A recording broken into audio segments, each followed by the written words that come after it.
Hello UP के rock stars. मैं doctor Piyush Tiwari और आज हमारा जो टॉपिक है वो है जनन स्वास्थ्य। प्रीवियस में जो हमने पढ़ा था वो क्या पढ़ा था? हमने पढ़ा था मानव जनन के बारे में। और आज हम जानेंगे कि जनन स्वास्थ्य क्या होता है। अच्छा, तो दो बातों से मिलके बना हुआ है चैप्टर। कौन कौन सी दो बातें भाई? तो पहला बना हुआ है जनन। पहला बना हुआ है जनन। पहले हम ब्रीफ कर दें कि इस चैप्टर में हम पढ़ेंगे क्या। और दूसरा बना हुआ है स्वास्थ्य। दूसरा बना हुआ है स्वास्थ्य। तो पहले तो हम ये जानेंगे कि जनन क्या होता है और स्वास्थ्य क्या होता है। जनन के बारे में हम ऑलरेडी पढ़ चुके हैं और स्वास्थ्य के बारे में जानेंगे। लेकिन इस चैप्टर को खत्म करेंगे अगर हम, तो इसके अंदर कौन कौन से टॉपिक्स हम पढ़ेंगे एक बार ब्रीफ कर लेते हैं। जैसे जनन स्वास्थ्य हम पढ़ेंगे चैप्टर, तो आपके बोर्ड एग्जामिनेशन में 2 से 4 सवाल पूछे गए हैं। कभी बहुविकल्पीय के फॉर्म में, कभी लघु उत्तरी के फॉर्म में, कभी दीर्घ उत्तरी के फॉर्म में, यानी ऑब्जेक्टिव क्वेश्चंस, कभी शॉर्ट आंसर टाइप क्वेश्चन और कभी लॉन्ग आंसर टाइप क्वेश्चन पूछे गए। तो जो पूछे गए हैं उसमें टॉपिक्स अगर हम देखें तो पहले तो स्वास्थ्य क्या होता है, जनन स्वास्थ्य क्या होता है। फिर जनसंख्या विस्फोट क्या होती है। जनसंख्या विस्फोट के बाद जनसंख्या पे नियंत्रण कैसे करें, इन तरीकों को डिस्कस किया गया है। फिर सबसे बड़ी समस्या जो है बंध्यता का है, यानी ऐसे कपुल जो कैपेबल ना हो बच्चों को जन्म देने। फिर उसके बारे में पढ़ते हैं। फिर हम पढ़ते हैं कि ऐसे कपुल्स को यानी बंध्यता का इलाज कैसे कर सकते। इन तमाम टॉपिक्स के अंदर ये चैप्टर कवर किया जाएगा। तो बहुत ही प्यार से, बहुत ही साइलेंटली समझने की कोशिश करेंगे बस। ठीक है, समझने की कोशिश करेंगे और डेफिनेट सी बात है कॉन्सेंट्रेट करिएगा तो फोड़ के रहेंगे, एग्जाम मस्त नंबर लाएंगे। तो शुरुआत करते हैं हम आखिर में जो टॉपिक है उससे। तो टॉपिक हमारा है मानव जनन, तो हम पढ़ चुके हैं। लेकिन ये है क्या, जनन स्वास्थ्य। पहले समझ लेते हैं दोस्त। जनन तो हम समझ ही रहे थे। जनन में हमने समझा था कि कोई भी ऐसी प्रक्रिया जिसके तहत एक प्राणी दूसरे प्राणी को जन्म दे सके। किसी भी प्राणी की वह कैपेसिटी जिसकी वजह से वो सेम काइंड का प्राणी बना सके उसे ही हम कहते थे जनन या रिप्रोडक्शन। अब भाई एक नया टर्म जुड़ गया, स्वास्थ्य। तो स्वास्थ्य के बारे में पहले हम जान लेते हैं। चैप्टर भी आएगा इसका, हेल्थ एंड डिजीज करके। ठीक है, लेकिन स्वास्थ्य के बारे में जानते हैं कि स्वास्थ्य होता क्या है। एक्चुअली में क्या है, जब भी हम स्वास्थ्य बोलते हैं तो हमें लगता है बॉडी की ऐसी कंडीशन में हमें कोई बीमारी ना हो। हमें कोई बीमारी नहीं है तो हम कंसीडर कर लेते हैं कि हम स्वस्थ हैं। हम स्वस्थ हैं। लेकिन क्या बीमारी का ना पाया जाना ही केवल स्वास्थ्य को डिफाइन करेगा? नहीं। स्वास्थ्य एक ब्रॉड टर्म होता है। स्वास्थ्य के बारे में बात करें तो एक बहुत ब्रॉड टर्म होता है। वर्ल्ड हेल्थ ऑर्गेनाइजेशन का नाम सुना होगा। वर्ल्ड हेल्थ ऑर्गेनाइजेशन ने स्वास्थ्य को डिफाइन किया अपने लैंग्वेज में कि वह कंडीशन जिसमें हम सोशियली यानी सामाजिक तरीके से, बिहेवियरली यानी मानसिक तरीके से, मेंटल कंडीशन यानी सब कंडीशन से, मल्टीपल डायरेक्शन यानी मल्टीपल डायमेंशंस में अगर हम सही हैं तो हम स्वस्थ हैं। लेकिन जो आपका चैप्टर है वो जनन स्वास्थ्य को लेके है। जनन स्वास्थ्य की बात करें यानी रिप्रोडक्शन में हम स्वस्थ कैसे हैं कि नहीं है। तो रिप्रोडक्शन होता क्या है? तो रिप्रोडक्शन वो कैपेबिलिटी होती है किसी ऑर्गेनिज्म की जो एक नया ऑर्गेनिज्म बना सके। पहले तो ये जनन हो गया। दूसरा स्वास्थ्य यानी वो मल्टीपल डायमेंशंस जो रिप्रोडक्शन को अफेक्ट कर सकते हैं, सोशियली, मेंटली, बिहेवियरली। तो हम कैसे उसे टेकल करें, पहले तो इस चैप्टर का मोटो है। इस चैप्टर का मोटो है तो पहले हम जानने की कोशिश करते हैं। तो पहले हम जनन स्वास्थ्य की बात करेंगे तो डब्ल्यूएचओ की बात जरूर करेंगे। डब्ल्यूएचओ ने क्या किया था, जनन स्वास्थ्य को डिफाइन किया था। विश्व स्वास्थ्य संगठन के अनुसार जनन स्वास्थ्य का अर्थ जनन के सभी पहलुओं सहित एक संपूर्ण स्वास्थ्य, अर्थात शारीरिक, भावनात्मक, व्यवहारात्मक और सामाजिक स्वास्थ्य। ठीक है, यानी बॉडी की वह कंडीशन, केवल ऐसा नहीं कि रिप्रोडक्शन किया, हेल्दी अनहेल्दी बेबी जो भी पैदा हुआ तो हम स्वास्थ्य नहीं कहेंगे उसे। स्वास्थ्य एक ब्रॉड टर्म होता है जो सोशियली, मेंटली, इमोशनली, बिहेवियरली, इन तमाम चीजों से मिलकर डिफाइन होता है, इन तमाम चीजों से मिलके बना होता है। तो वर्ल्ड हेल्थ ऑर्गेनाइजेशन के हिसाब से अगर देखें तो जनन स्वास्थ्य तब हम कहेंगे या किसी को रिप्रोडक्टिवली हेल्थी तब हम बोलेंगे जब वो इन सारे डायमेंशंस को फुलफिल करता हो, यानी सारी बातों को फॉलो करता होगा। सारी बातों को कंसीडर करता होगा। तो हम देखेंगे कि जनन स्वास्थ्य में आखिर में हम पढ़ने वाले क्या हैं। तो जनन स्वास्थ्य की समस्याएं क्या है, आखिर में चैप्टर पढ़ने की जरूरत क्यों पड़ी, जनन स्वास्थ्य की समस्याएं क्या हैं, आखिर में जो चैप्टर हम पढ़ने जा रहे हैं उसके पीछे का राज क्या है, लॉजिक क्या है। अगर हम नहीं पढ़ेंगे, समाज को नहीं बताएंगे कि भैया ये चीजें, तो क्या इसका इम्पैक्ट पड़ेगा हमारे सोसाइटी पे, भी जानना जरूरी है। दूसरी बात, जब भी कोई चैप्टर पढ़ेंगे हम, सबसे ज्यादा क्यूरियस होना चाहिए कि आखिर में इस चैप्टर में हम सीखेंगे क्या। क्या चैप्टर हमें पढ़ने के बाद क्या केवल आंसर लिखने में मदद करेगा, या हमारे अपने सामाजिक, आर्थिक, या हमारे अपने विकास में हेल्प करेगा। तो अगर हम पढ़ने के नजरिए से पढ़ेंगे तो केवल हम आंसर कर पाएंगे, लेकिन अगर हम जीवन में कुछ सीखने के नजरिए से करेंगे तो आंसर भी कर पाएंगे, और अभी तक जो हम पढ़ रहे हैं उससे जीवन में कुछ भी पाएंगे। तो हम जानना चाहते हैं कि आखिर में क्या जरूरत पड़ गई। तो जैसा कि आपको पता होगा, एक छोटी सी बात करें, अगर हम आपके एनसीईआरटी की ही बात करें, तो अगर हम अपने जनसंख्या को देखें वर्ल्ड वाइड, जनसंख्या को देखें वर्ल्ड वाइड, तो हमारी जनसंख्या लगभग सन 1900 में, जैसा कि एनसीईआरटी में डाटा भी दिया होगा, सन 1900 में हमारी जनसंख्या जो थी पूरे वर्ल्ड की, पूरे विश्व की, वो थी लगभग 2 बिलियन, बिलियन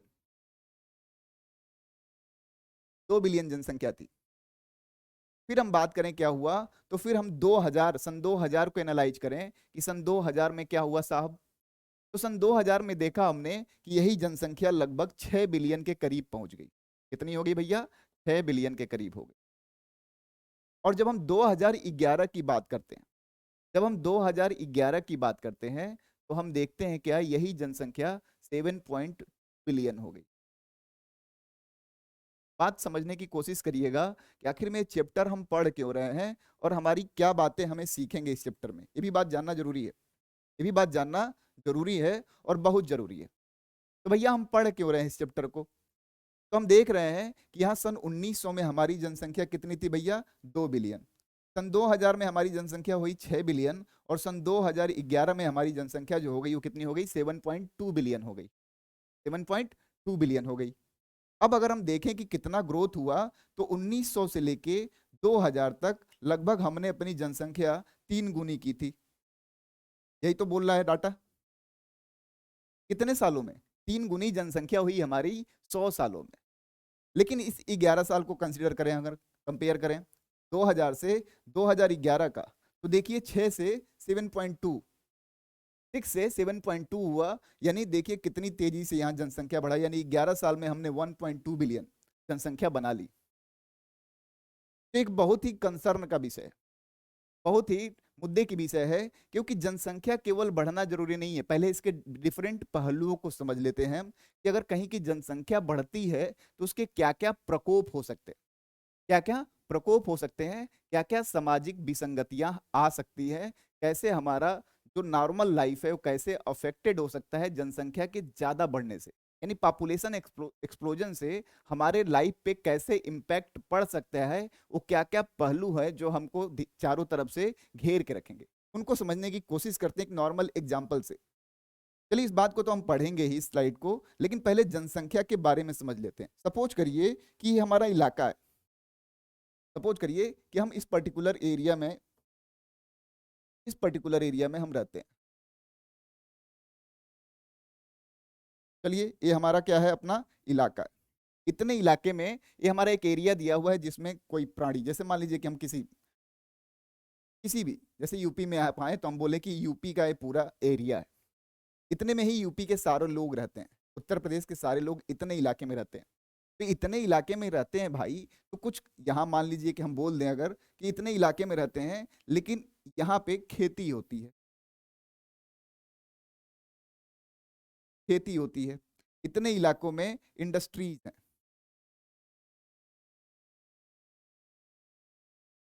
और इतने इलाकों में हमारी जनसंख्या वास करती है। बात को बहुत प्यार से समझने की कोशिश करिएगा।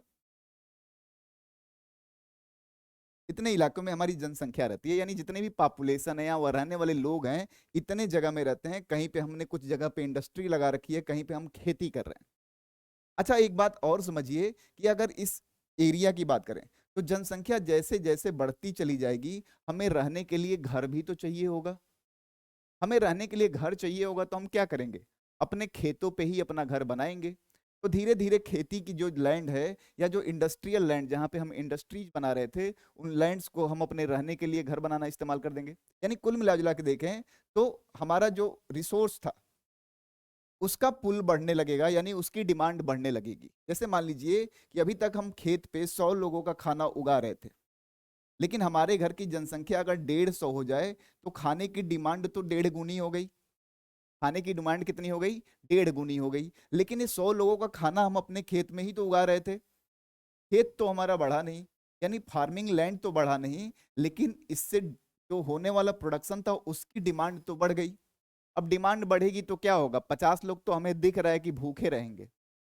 अब 50 लोग भूखे रहेंगे तो क्या उस समाज पे सही रहेंगे, तो कोई चोर बनेगा, कोई डाकू बनेगा, तमाम सामाजिक विसंगतियां क्रिएट होंगी दोस्त। तो जनसंख्या को नियंत्रण करना इसलिए जरूरी है क्योंकि हमारे पास रिसोर्सेज जो है लिमिटेड है, और हम उसी तरह से उस रिसोर्सेज का इस्तेमाल करें जितना कि हम लोग कैपेबल हैं। क्योंकि कुछ रिसोर्सेस ऐसे हैं जो नॉन रिन्यूएबल हैं, जिनको हम रिन्यू नहीं कर सकते, और जिनको रिन्यू नहीं कर सकते तो हमारा पूरा साइंस बोलता है कि सस्टेनेबल डेवलपमेंट की बात करनी चाहिए हमें। यानी हम किसी चीज का फायदा ले रहे हैं तो हम इस लिमिट तक ही फायदा ले उसका कि हमारी आगे आने वाली जनरेशन भी उसका फायदा ले सके। यही सस्टेनेबल डेवलपमेंट होता है।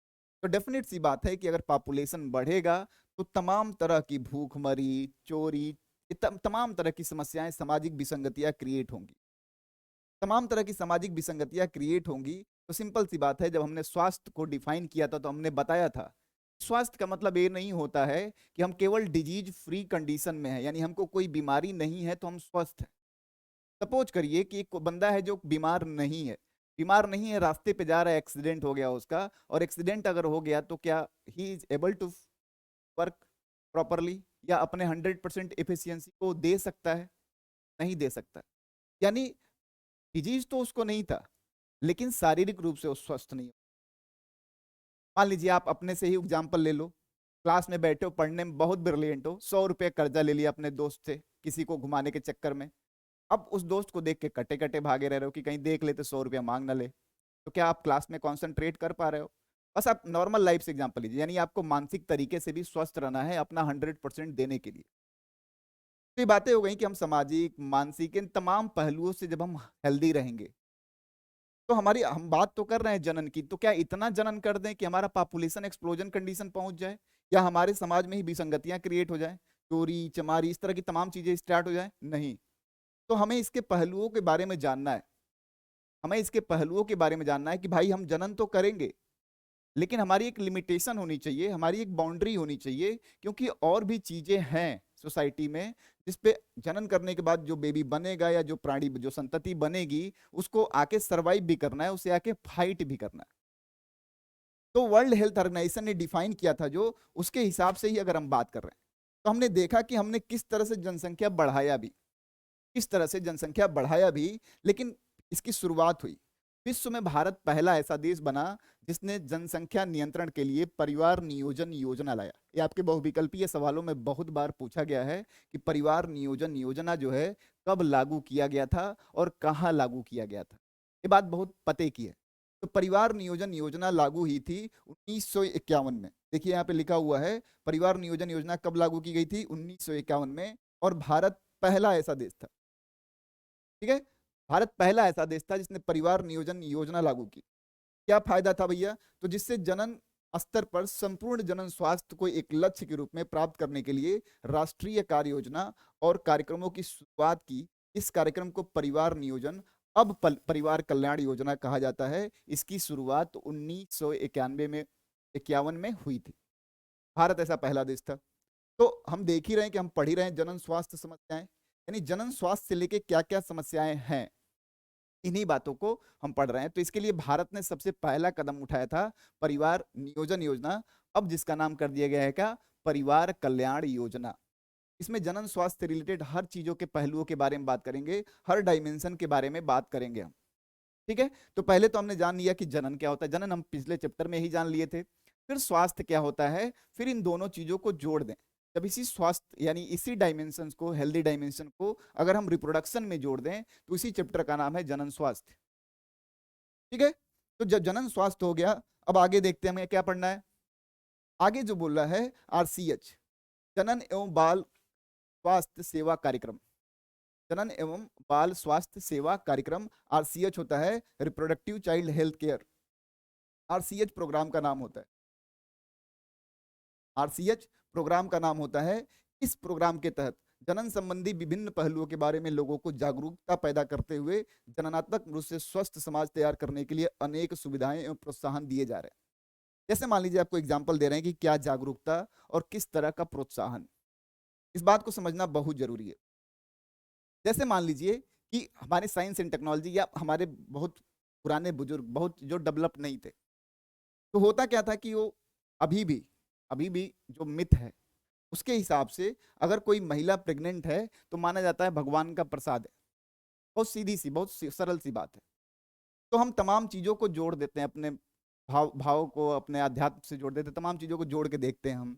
फिर हम देखते हैं भगवान का प्रसाद है, चलो हो गया, ये है वो है। लेकिन क्या है, इन्हीं सब मिथक को तोड़ने के लिए ऑडियो विजुअल प्रोग्राम्स, भारत सरकार ने बहुत सारे ऐसे स्कीम चलाए कि आप स्लोगन्स के थ्रू, वेरियस नाटक के थ्रू, जैसे भी हो सके समाज को ये मैसेज दें कि आप उतना ही बेबी प्रोड्यूस करें जितने को आप हेल्दी तरीके से, स्वास्थ्य तरीके से रख रखाव जिसका कर सके, इसकी देख रेख सही से कर सकें। इसके लिए तमाम स्लोगन्स भी बनाए गए।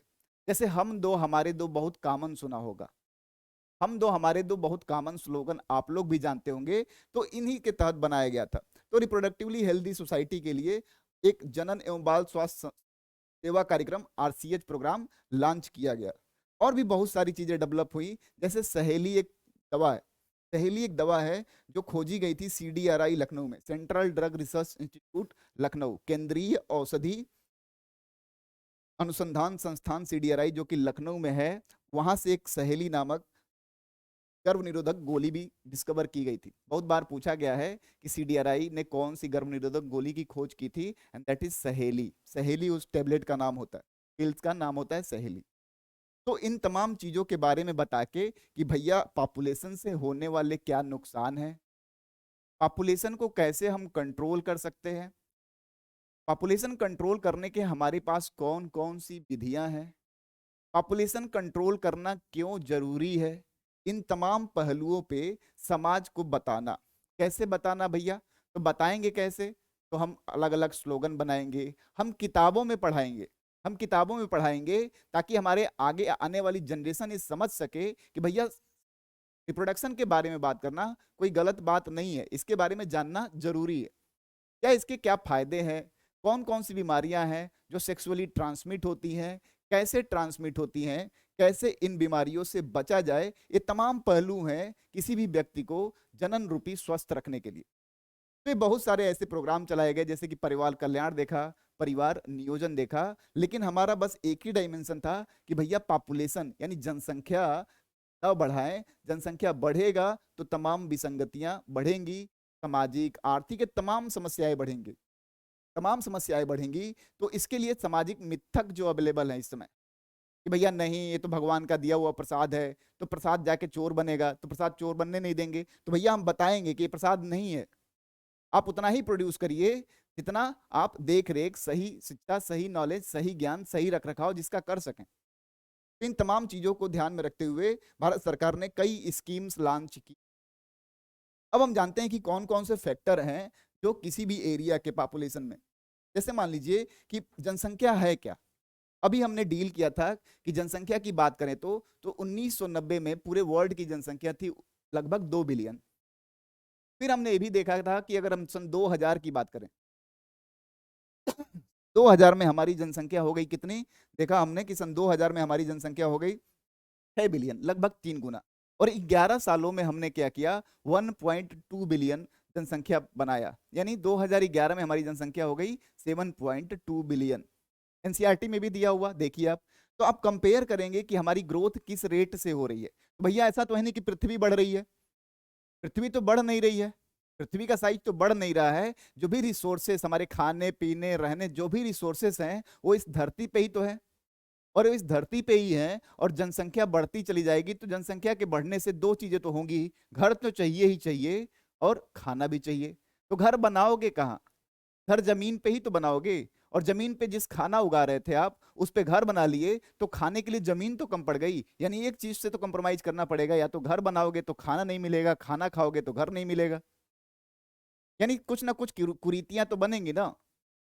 तो इन्हीं सब चीजों को समझाना, ठीक है। अब तमाम चीजें जैसे आज के डेट में अगर हम बात करें डाटा के हिसाब से, तो दुनिया का हर छठा इंसान भारतीय है, दुनिया का। अब दुनिया में आप सबको ही पता हो कितने देश है, यानी हर देश में जाके काउंट करें तो हर 6वां इंसान भारतीय मिल जाएगा, कितना प्रोड्यूस किया हमने, ठीक है। चलो, इन सब का कारण संभवतः मृत्यु दर में तीव्र गिरावट, मातृ मृत्यु दर एवं शिशु मृत्यु दर में कमी के साथ साथ अन्य आयु में लोगों की संख्या में वृद्धि हो रही है। अब हम जानना चाहेंगे, कुछ पहलू हैं जिसके तहत हम जानेंगे कि आखिर में किसी भी जगह के पॉपुलेशन, किसी लोकल एरिया के पॉपुलेशन, या किसी सिटी के पॉपुलेशन, या किसी स्टेट के पॉपुलेशन, या किसी कंट्री के पॉपुलेशन की बात करें, तो कौन से मेजर फैक्टर्स हैं, कौन से प्रमुख कारक हैं जो किसी एरिया के पॉपुलेशन या जनसंख्या को बढ़ाने में मदद करते हैं, या कैसे उन्हें कंट्रोल किया जा सकता है, इन्हीं बातों को जानेंगे इस चैप्टर में। तो हम जानते हैं पहले इस बात को, जब हम देख रहे हैं कि दुनिया का हर छठा इंसान आदमी भारतीय है, तो बहुत गर्व की बात नहीं है, बहुत खुश होने की जरूरत नहीं है कि चलो हमारा 6वां मिलेगा तो भाई हो जाएगा, ठीक है, भाई भाई नहीं। चलिए आगे देखते हैं क्या होगा। तो हम एक डायमेंशन ले लेते हैं, चलिए समझने के लिए इसी बात को समझ लेते हैं थोड़ा। हमने क्या किया, बना लिया यहाँ पे ऐसे गोला एक, हमने लिख दिया यहाँ पे कि किसी भी जगह की आज की जनसंख्या है, मान लीजिए जनसंख्या किसी पर्टिकुलर जगह की,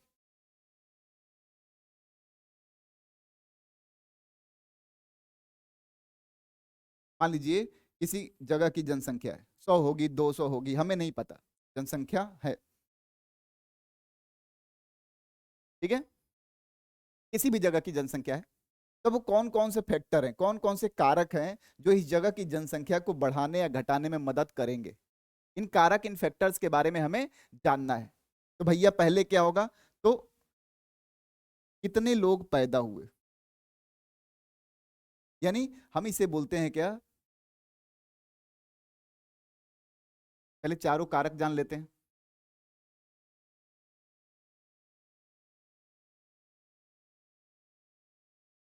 जन्म दर, पहला हम जान लें जन्म दर, यानी कितने लोग पैदा हुए। दूसरा मृत्यु दर,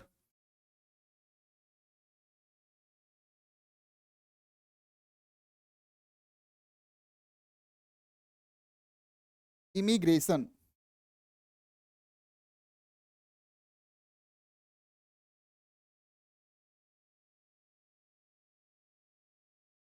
और एक मिनट, इमाइग्रेशन,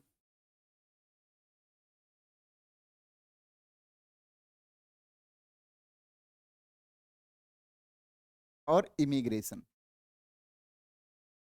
पहले इन चार बातों को जान लेते हैं कि किसी भी जगह का पॉपुलेशन कौन कौन चीजें प्रभावित करेंगी। जैसे मान लीजिए कि कहीं की ये पर्टिकुलर जनसंख्या है, हम कह रहे हैं कि यहाँ 100 लोग रहते हैं, आज की बात करें तो आज के डेट में 100 लोग यहाँ हैं, 100 लोग यहाँ हैं आज के डेट में बात करें तो मान लीजिए हमने बोला कि यहाँ बर्थ रेट, यहाँ आज 20 बच्चों ने जन्म लिया, तो 20 बच्चों ने जन्म लिया, तो डेफिनेट सी बात है यहाँ की जनसंख्या 20 हो जाएगी, इसके हिसाब से 120 हो गई, क्योंकि ये 20 लोग जब पैदा हुए होंगे तो इस एरिया के जनसंख्या को बढ़ाए होंगे, यस या नो, हाँ या नहीं। तो अब अभी तक 100 जिनको हम काउंट कर रहे थे 120 हो गए, यानी बर्थ रेट बढ़ गया, बर्थ रेट की वजह से जनसंख्या बढ़ेगा। तब तक पता चला कि 4 लोग निकल भी लिए,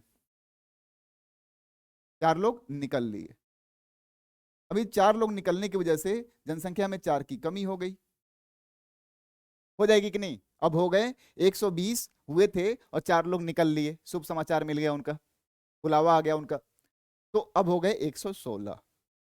पता चला कि कुछ लोग नौकरी करने, क्योंकि भाई गांव में कहाँ तक माहौल बनाएंगे, कुछ लोग नौकरी करने, कुछ लोग पढ़ने, तमाम तरीके से मालूम कर दिए कि 10 लोग निकल लिए, कहाँ, शहर के बाहर, अपने इस इलाके से बाहर। अब जनसंख्या कितनी हो गई भैया, अब हो गई 116 से कितनी हो गई दोस्त, अब हो गई 106। और दूसरा इमिग्रेशन, कुछ लोग वहां आए भी तो होंगे, कुछ लोग वहां आए भी तो होंगे। मान लीजिए कि कोई आपका ही शहर बड़ा है, बहुत बढ़िया वाला है, तो आपके ही यहाँ लोग पढ़ने चले आए, मान लीजिए 10 लोग चले आए कि चलो पढ़ने आते हैं, 15, अब कितने हो गए, 121। यानी जहां जनसंख्या 100 थी, उसको अफेक्ट करने के वेरियस कारण है कि उस टोटल जनसंख्या में जो भी एरिया है, उसमें कितने लोग पैदा हो रहे हैं, उसमें कितने लोग की मृत्यु हो रही है, उसमें कितने लोग वहां से बाहर जा रहे हैं खाने के तलाश में, नौकरी के तलाश में, पढ़ाई के तलाश में, या कितने लोग उस पर्टिकुलर एरिया में आ रहे हैं, चाहे वो खाने की तलाश में आ रहे हों, चाहे वो नौकरी के तलाश में आ रहे हों, चाहे वो पढ़ने के तलाश में आ रहे हों। लेकिन किसी भी एरिया का जो जनसंख्या है, किसी भी एरिया का जो पॉपुलेशन है, इन तमाम पहलुओं पे डिपेंड करेगा। ये तमाम पहलू जो है वो डिसाइड करेंगे कि एरिया का पॉपुलेशन कैसा होगा। तो पॉपुलेशन और पॉपुलेशन एक्सप्लोजन यानी जनसंख्या और जनसंख्या विस्फोट के बारे में हमने जान लिया। विस्फोट का मतलब यही होता है दोस्त, कोई चीज बहुत ज्यादा तेजी से फैले तो उसे हम विस्फोट कहते हैं। विस्फोट इसलिए बोलते हैं। इस जनसंख्या विस्फोट से जो समस्याएं क्रिएट होंगी, तो हम बैठे बैठे केवल चैप्टर पढ़ते रहेंगे। अगर हम पढ़े लिखे समाज के इंसान हैं, जब पढ़े लिखे हैं, तो हम तो कम से कम एक इनिशिएटिव लेंगे ना कि ये बढ़ती जनसंख्या या जनसंख्या एक्सप्लोजन में हमारा कुछ योगदान कम रहे। समझ रहे हैं? तो जनसंख्या एक्सप्लोजन में हमारा योगदान कम रहे, तो हमें उन पहलुओं को जानना होगा कि कैसे हम जनसंख्या को घटा सकते हैं, क्या क्या फैक्टर्स हैं जिनका इस्तेमाल करके हम पॉपुलेशन पे थोड़ा कंट्रोल कर सकते हैं अपनी तरफ से। इसीलिए इन सब सब्जेक्ट को, इन विषय को, रिप्रोडक्शन के विषय को बुक्स में डाला गया कि आने वाली पॉपुलेशन कम से कम इससे होने वाली जो भी समस्याएं हैं उसको समझ सके। ठीक है? तो जनसंख्या बढ़ेगा तो ये समस्याएं क्रिएट होंगी, क्योंकि पिछले चैप्टर में हमने पढ़ा था रिप्रोडक्शन क्या होता है, यानी जनन क्या होता है।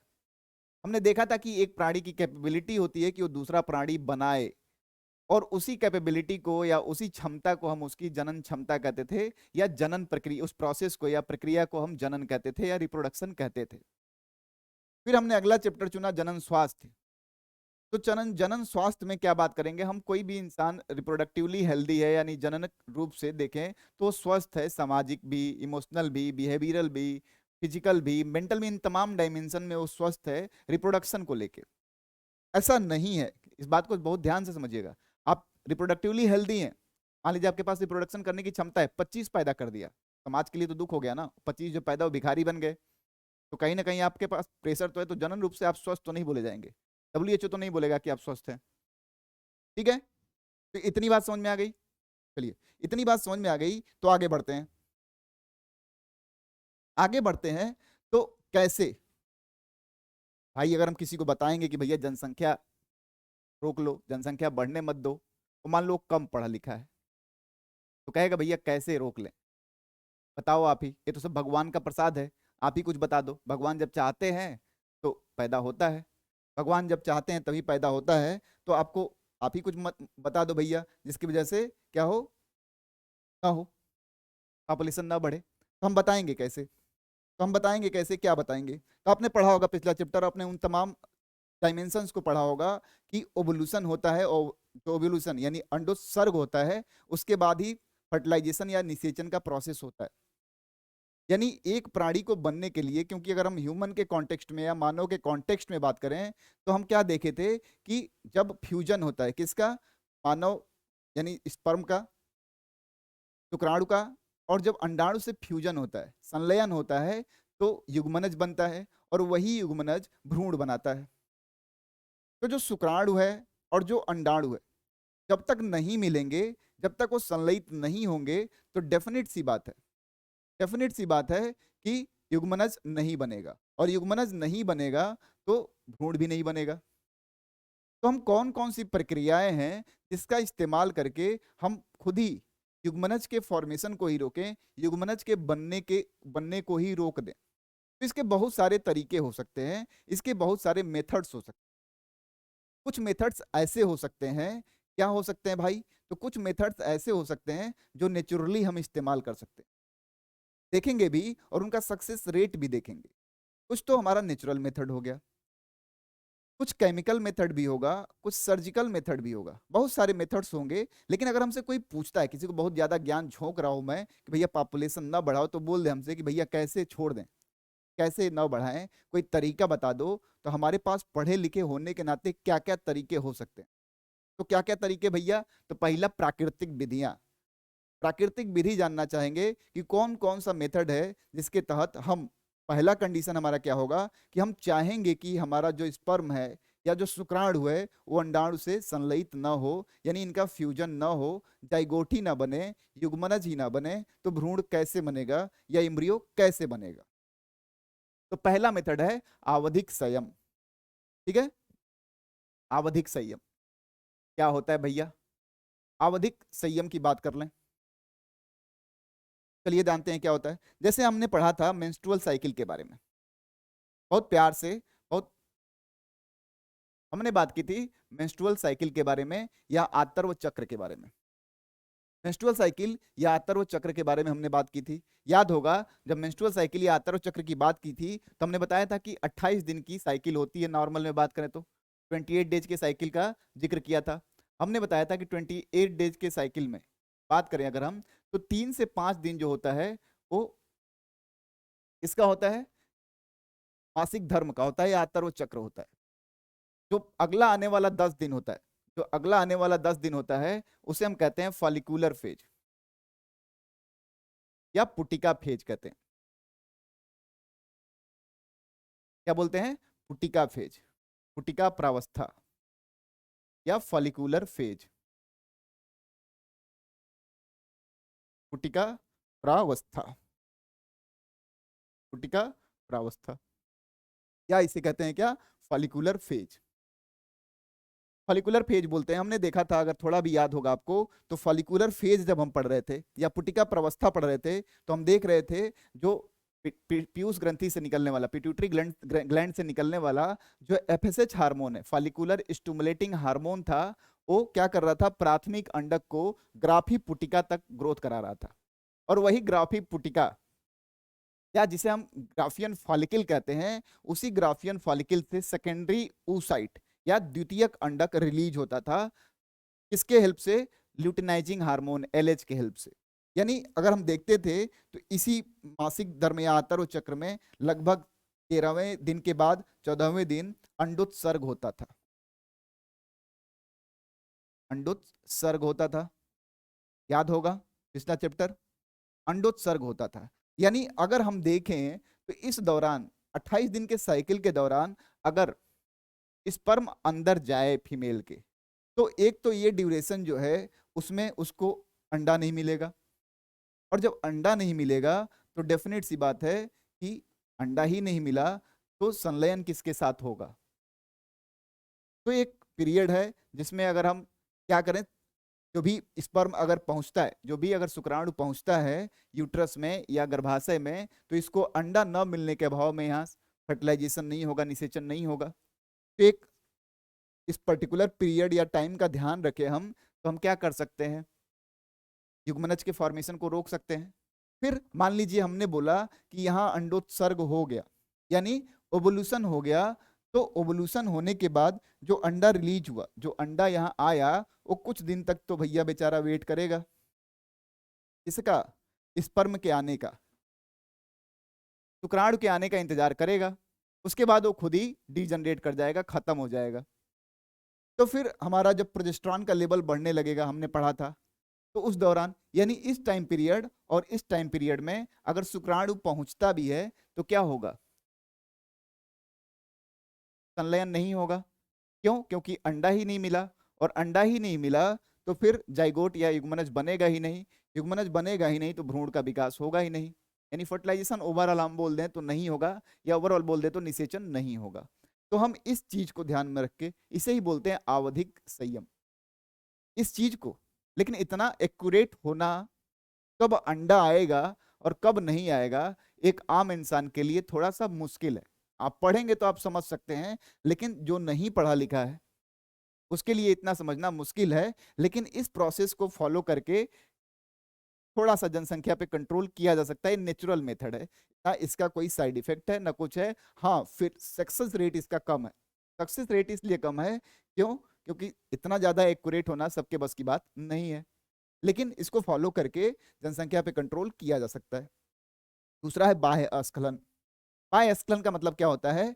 जब इरेक्टेड इरेक्टेड अवस्था में पेनिस होता है या मूत्रमार्ग होता है, तो क्या करते हैं, तो अगर जो स्पर्म है, जो हमारा शुक्राणु है, वो फीमेल के योनि में प्रवेश ही ना कराया जाए।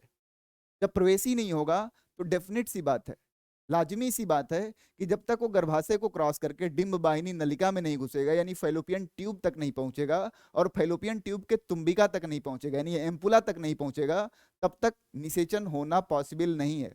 तो हमने क्या किया, शुक्राणु को बाहर ही निकाल दिया संभोग करते समय। तो शुक्राणु को जब बाहर ही निकाल दिया तो क्या होगा, वो योनि मार्ग के थ्रू गर्भाशय में नहीं पहुंचेगा, डिंब वाहिनी नलिका में नहीं पहुंचेगा, और डिंब वाहिनी नलिका में नहीं पहुंचेगा तो रिजल्ट में क्या होगा, यहाँ पे निषेचन होगा ही नहीं। इस तरह से भी हम कर सकते हैं, लेकिन इसका भी सक्सेस रेट बहुत कम है। फिर स्तनपान अनार्तव। स्तनपान अनार्तव को हम बोलते हैं लैक्टेशन एमेनोरेहिया।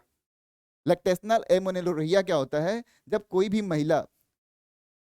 महिला बच्चे को जन्म देती है और उस दौरान उसको स्तनपान कराती है, तो हार्मोन्स की वजह से कुछ दिनों तक, लगभग 4 से लेकर 6 महीने तक उसके फॉलिकल्स डेवलप नहीं होते हैं, यानी उसमें आतर्व चक्र जो है वो नहीं आता है, यानी ग्राफियन फॉलिकल या ग्राफी पुटिका अंडा उत्सर्ग नहीं करती है, अंडोत्सर्ग नहीं होता है। तो इस ड्यूरेशन में भी हम, अगर इस ड्यूरेशन की जानकारी हो, तब भी हम क्या कर सकते हैं, पॉपुलेशन पे थोड़ा कंट्रोल कर सकते हैं। ये तो हमारे नेचुरल विधियां हो गई, यानी प्राकृतिक विधियां हो गई, लेकिन इसका सक्सेस रेट जो है उतना बेहतर नहीं है, क्योंकि इसमें एक्यूरेसी ज्यादा चाहिए। क्या चाहिए? एक्यूरेसी ज्यादा चाहिए, एक्यूरेसी ज्यादा चाहिए। लेकिन हम इन तरीकों का इस्तेमाल करके क्या कर सकते हैं, पॉपुलेशन को थोड़ा कंट्रोल कर सकते हैं। बात समझ में आई? चलिए, इतनी बात समझ में आ गई। चलिए आगे देखते हैं कि क्या और तरीके हो सकते हैं जो आप समझा सकते हैं किसी को। तो भैया, बैरियर मेथड। बैरियर मतलब होता ही है, जैसे मान लो कि आप धरना प्रदर्शन पे जा रहे हो, पुलिस ने बैरियर लगा दिया, तो बैरियर मतलब होता ही है रोक, अवरोध, अवरोध करना। तो भैया हम किसका अवरोध करेंगे, किसको रोकना चाह रहे हैं हम? हमारा तो टारगेट ही है ना, हमारा तो एक ही टारगेट है कि भैया निषेचन ही नहीं होने देंगे हम, यानी हमारा जो शुक्राणु है उसको हम अंडे तक पहुंचने ही नहीं देंगे। शुक्राणु जो है उसको अंडे तक पहुंचने नहीं देंगे तो निषेचन होगा ही नहीं, यानी स्पर्म जब ओवा तक नहीं पहुंचेगा तो इनका फ्यूजन नहीं होगा, यानी निषेचन नहीं होगा, फर्टिलाइजेशन नहीं होगा, ना जाइगोट बनेगा यानी ना युग्मनज बनेगा, और ना ही एम्ब्रियो बनेगा। तो हम बैरियर लगाएंगे। तो भैया कहाँ बैरियर लगा देंगे? तो बैरियर लगाने के 2 तरीके हैं। हमारा बस टारगेट ही है कि जो स्पर्म निकला है वो एग तक ना पहुंचे। तो हम कहाँ कहाँ बैरियर लगा सकते हैं? तो एक तो मेल यूज कर सकता है बैरियर, और दूसरा फीमेल भी कर सकती है, यानी कोई ना कोई मिला के कोई ना कोई ऐसा अवरोध लगाएं हम, कोई ना कोई ऐसा अवरोध लगाएं जिससे हम शुक्राणु को अंडे से मिलने से रोक सकें, तो हम बैरियर मेथड बोल देंगे। बैरियर मतलब रुकाव ही तो होता है। चलिए बैरियर मेथड बोल देंगे। तो क्या क्या इस्तेमाल करते हैं? तो भैया कंडोम्स का इस्तेमाल होता है, जो कि मोस्ट कॉमन है, मोस्ट कॉमन है और मोस्ट सक्सेसफुल भी है, क्योंकि बहुत सारे ऐसे सेक्सुअली ट्रांसमिटेड डिजीज हैं जो मेल से फीमेल में या मेल फीमेल से मेल में ट्रांसफर होते हैं, जो बॉडी फ्लूइड होता है उसके थ्रू। बॉडी फ्लूइड के थ्रू बहुत सारे सेक्सुअली ट्रांसमिटेड डिजीज जो है एक से दूसरे में ट्रांसफर होता है। तो जब बैरियर मेथड का इस्तेमाल करते हैं और खास करके कंडोम का इस्तेमाल करते हैं, तो उस समय फ्लूइड का एक्सचेंज या फ्लूइड का इंटरकन्वर्जन नहीं हो पाता है। तो ये फर्टिलाइजेशन से, यानी परिवार कल्याण में या परिवार नियोजन में या जनसंख्या विस्फोट में तो ये मेथड हेल्प करता ही करता है, लेकिन उसके साथ साथ सेक्सुअली ट्रांसमिटेड डिजीज का रेट भी ये कम करता है, चांसेस भी ये कम करता है, and that is most successful method for birth control. ठीक है, उसी तरह से, लेकिन ये किसमें इस्तेमाल होता है? मेल में। उसी तरह गर्भाशय गिरवा, क्वाल्ट या डायाफ्राम फीमेल्स इस्तेमाल करती हैं। आपसे कई बार सवाल पूछा गया है इस तरह का, कि इस तरह के ऑप्शन देके बहुविकल्पीय में कि महिलाओं द्वारा इस्तेमाल किया गया बैरियर मेथड क्या हो सकता है, या कौन कौन से बैरियर मेथड का इस्तेमाल जो है महिलाएं कर सकती हैं, और कौन कौन से बैरियर मेथड का इस्तेमाल पुरुष कर सकता है। लेकिन टारगेट एक ही है, बैरियर मतलब रोक, अवरोध। तो भैया किसका अवरोध? अवरोध किसका? तो अवरोध शुक्राणु का अंडाणु से मिलने का।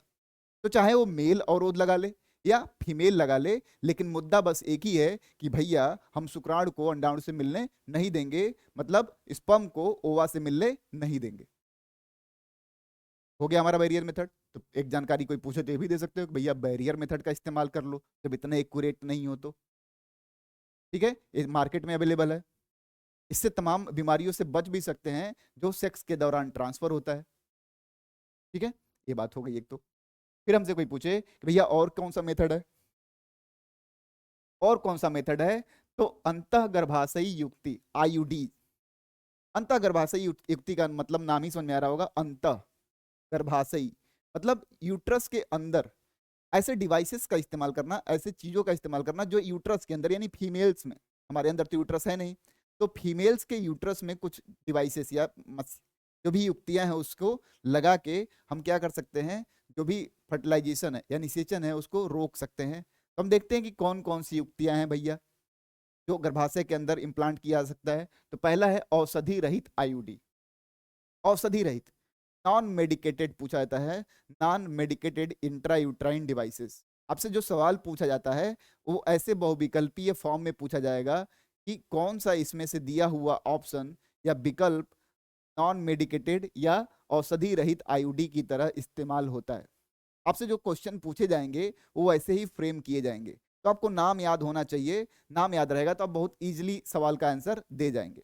तो नॉन मतलब औषधि रहित की बात करें तो नॉन मेडिकेटेड है तो लिपेज लूप, कॉपर टी और copper 7 Multiload 375 copper T. Copper T की बात करें या कॉपर 7 या कॉपर मल्टीलोड 375 की बात करें तो आपने देखा होगा आपके बुक में एक डायग्राम बना होगा, एक चित्र बना होगा जिसमें ऐसे टी शेप की एक संरचना होगी और ऐसे धागा बना गया होगा। तो बेसिकली क्या करते हैं, इसको यूट्रस में इम्प्लांट करते हैं, लगाते हैं। यूट्रस में लगाते हैं तो इसका कॉपर जो होता है, कॉपर जो होता है वो हेल्प करता है अंडे स्पर्म को, शुक्राणु को अंडे से मिलने से रोकने में, फर्टिलाइजेशन को प्रिवेंट करता है। तो और भी ये सब जो युक्तियां हैं, लाइक अगर हम बात कर रहे हैं लिपेज लूप का, ये लेटेक्स, ये लिपेज लूप जो होता है लेटेक्स से बना होता है, पॉलीएथाइलिन से बना होता है। कॉपर टी हो गया जो कॉपर कंटेन करता है। वैसे ही कॉपर के और भी जो वेरिएंट हैं, लाइक कॉपर कॉपर 7 हो गया, मल्टीलूट 375 हो गया। ठीक है, ये तमाम वेरिएंट हैं लेकिन इनका वर्किंग मैकेनिज्म अलग है। इनका वर्किंग मैकेनिज्म क्या है, अलग होता है। ये फर्टिलाइजेशन को प्रिवेंट करना इनका भी टारगेट होता है। क्यों? क्योंकि हमने शुरू में ही बताया था कि हम तो चाहते ही हैं ऐसा कि निषेचन ना हो। निषेचन नहीं होगा, युग्मनज नहीं बनेगा, युग्मनज नहीं बनेगा, भ्रूण नहीं बनेगा। तो तमाम तरीके जो इसको रोक सके उसका हम इस्तेमाल करते हैं, चाहे वो नेचुरल हो यानी प्राकृतिक हो, या अवरोध लगा के, या किसी भी इस तरह के डिवाइसेस का इस्तेमाल करके अगर हम उस अवरोध को लगा सकते हैं, को मिलने से रोक सकते हैं, तो हम पॉपुलेशन पे कंट्रोल कर सकते हैं। फिर बात करें भैया कि और कौन सा तरीका है तो हार्मोन मोचक, कुछ ऐसे भी इंट्रायूट्राइन डिवाइसेस होते हैं जो हम गर्भाशय के अंदर इम्प्लांट करते हैं और वो कुछ हार्मोन रिलीज करते हैं, जिसकी वजह से शुक्राणु और अंडाणु का जो फ्यूजन है, जो संलयन है, वो सक्सेसफुल नहीं होता है। सक्सेसफुल नहीं होता है तो इसके नाम ही आपसे पूछे गए, आपके एनसीईआरटी में इनका जिक्र है। तो हार्मोन मोचक आईयूडी की बात करें, इंट्रायूट्राइन डिवाइस की बात करें, तो जो हार्मोनल आईयूडीज होते हैं उसमें प्रोजेस्ट्रासर्ट और LNG-20 बहुत बार आपके एग्जाम में पूछा गया है कि इनमें से कौन सा हार्मोन मोचक इंट्रायूट्राइन डिवाइस होता है।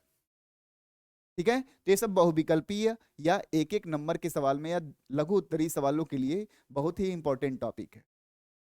तो हमने अभी तक जो देखा कि हम पॉपुलेशन पे कैसे कंट्रोल कर सकते हैं या बर्थ रेट को कैसे मैनेज कर सकते हैं, तो हमने देखा प्राकृतिक तरीका, रोध वाला तरीका देखा, फिर हमने इंट्रायूट्राइन डिवाइसेस में देखा कि कुछ नॉन मेडिकेटेड, कुछ हार्मोन रिलीजिंग ऐसे इंट्रायूट्राइन डिवाइसेस हैं।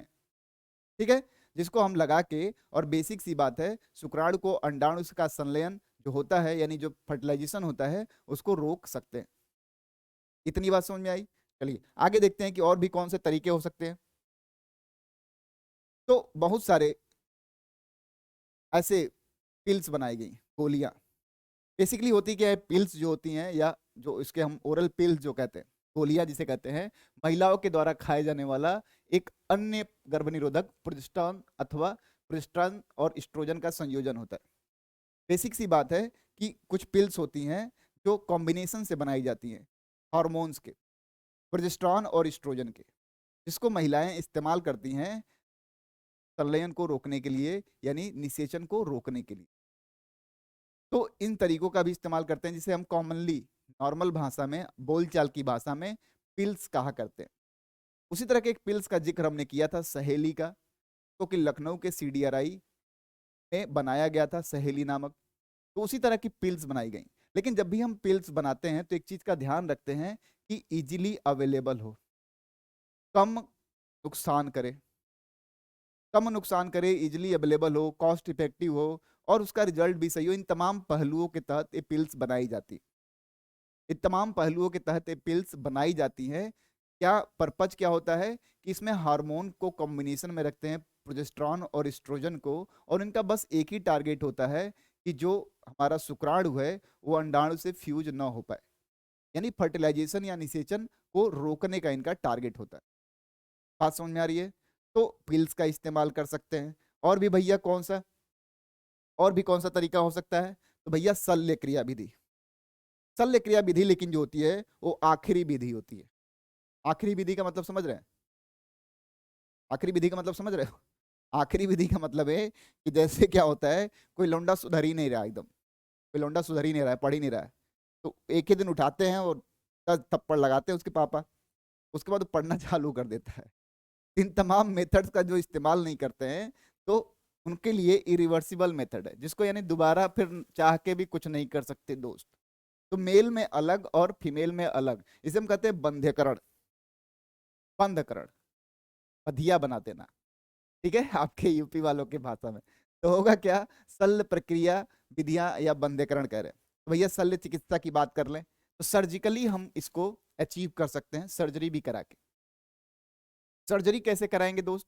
तो थोड़ा सा डायग्राम याद करिए, हमने पढ़ा था, केवल अगर हम मेल की बात करें, अभी पुरुष की बात करें तो पुरुष में हमने देखा था कि पुरुष का ये हमारा मूत्राशय हो गया,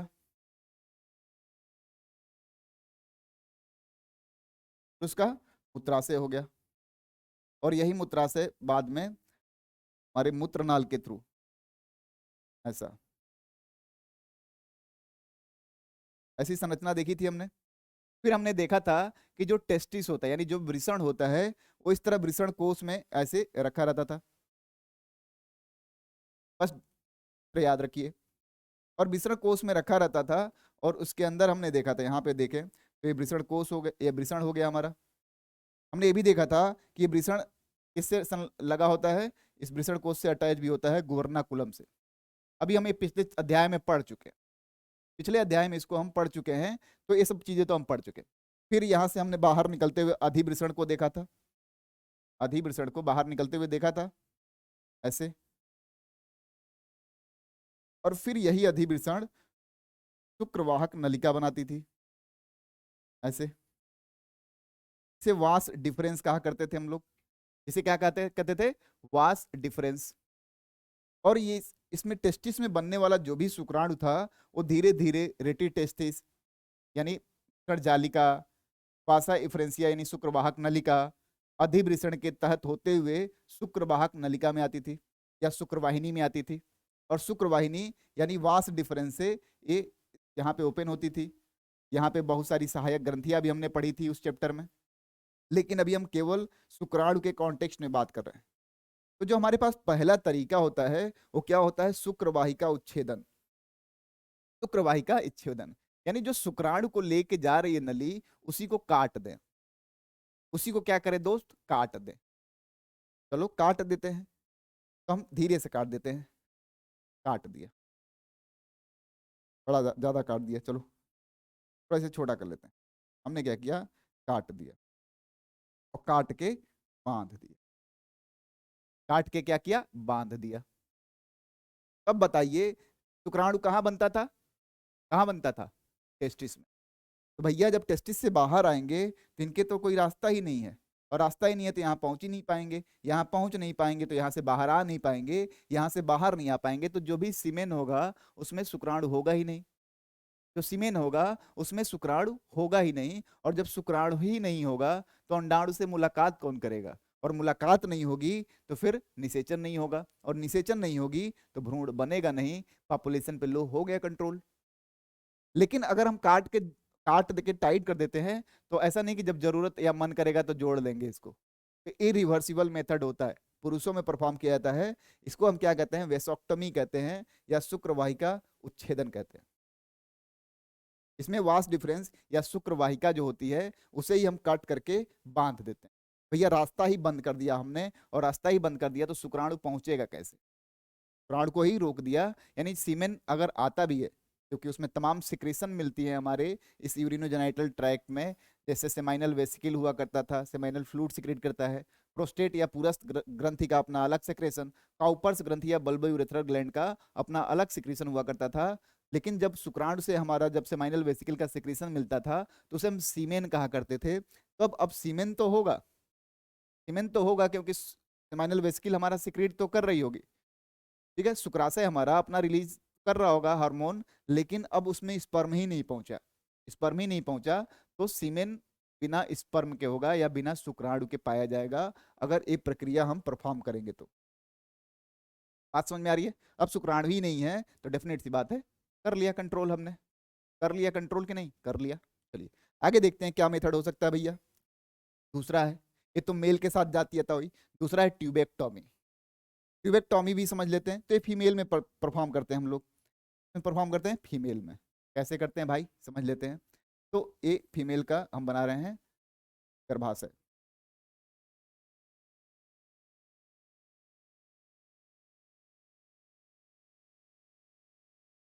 फीमेल का क्या बना रहे हैं, गर्भाशय बना रहे हैं।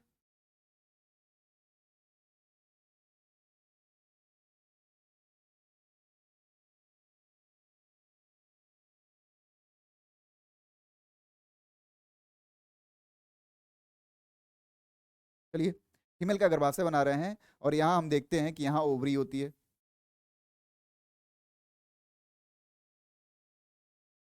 यहाँ ओवरी होती है, यानी अंडाणु होता है, और इससे डिंब वाहिनी, डिंब वाहिक नलिका जो होती है आके ऐसे, यानी फैलोपियन ट्यूब ऐसे जुड़ा होता है।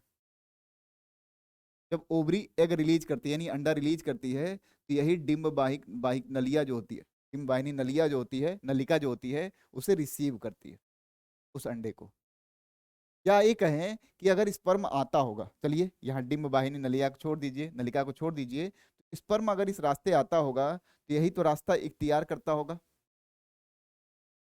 यहाँ तक पहुंचने के लिए, यही रास्ता तो इख्तियार करता होगा, यही रास्ता तो लेता होगा वो। हमने क्या किया, पुल गिरा दिया। कैसे भैया? तो वहां पे तो हमने मेल में वेसोक्टमी कर दिया था, मेल में क्या कर दिया था, वेसोक्टमी कर दिया था। यहाँ क्या कर दिया, ट्यूब काट दी। अब ट्यूब काट दी हमने और ये रास्ता बंद कर दिया। अब इस शुक्राणु इधर इंतजार कर रहे हैं और अंडा इधर इंतजार कर रहा है, ठीक है, दोनों की मुलाकात हो ही नहीं पाई और निषेचन नहीं हो पाया, तो डेफिनेट सी बात है फर्टिलाइजेशन नहीं होगा तो भ्रूण नहीं बनेगा। पहले तो जाइगोट ही नहीं बनेगा तो भ्रूण बनेगा कहाँ से? तो हम ये तरीके का इस्तेमाल करते हैं। तो हमारे पास दो तरीके हो सकते हैं, ट्यूबेक्टोमी जो कि हम परफॉर्म करते हैं किसमें, महिलाओं में, इसमें हम फैलोपियन ट्यूब या डिंब वाहिनी नलिका को क्या करते हैं, काट देते हैं और बांध देते हैं। पर्पज हमारा बस एक ही है कि हम नहीं चाहते हैं कि हमारा शुक्राणु किसी तरह से अंडाणु से मिले। इसके लिए हम प्राकृतिक विधि का भी इस्तेमाल किए थे, इसके लिए हम रोग रोध विधि का भी इस्तेमाल किए थे, या बैरियर का भी इस्तेमाल किए थे, इसके लिए हमने यूट्रस में तमाम डिवाइसेस भी लगाई थी, इसके लिए हमने बहुत सारे पिल्स भी खाए थे। बस पर्पज ये था, बस पर्पज ये था कि इस शुक्राणु को हमें अंडाणु से मिलने नहीं देना है। तो हमारे पास बर्थ कंट्रोल यानी जनसंख्या कंट्रोल करने के ये मेजर्स हैं जिसको हम फॉलो कर सकते हैं, ठीक है, कोई पूछे तो बता सकते हैं, और इस पे शर्म से बात करने की जरूरत नहीं है। आप पढ़े लिखे लोग हो, आपको जानना चाहिए, ये तो बहुत बेकार नहीं है, क्योंकि जानोगे तभी तो बताओगे। कल के डेट में आप डॉक्टर बनोगे तो क्या सजेस्ट करोगे किसी को, कोई पूछेगा कि क्या फाइनल उपचार हो सकता है, तो कैसे बताओगे, बताना तो पड़ेगा ना आपको, तो बताएंगे आप, बताएंगे कि नहीं बताएंगे? सारे मेथड्स को डिस्कस करेंगे, इसीलिए इसको आराम से पढ़ते हैं। तो इतना देख लिया हमने कि भैया ये तरीके हैं हमारे पास जिससे कि हम क्या कर सकते हैं, रोक सकते हैं। अब एक टर्म है सगर्भता का चिकित्सीय समापन, पहले इसे समझ लेते हैं। सगर्भता का चिकित्सकीय समापन, इसे हम कहते हैं MTP, medical termination of pregnancy.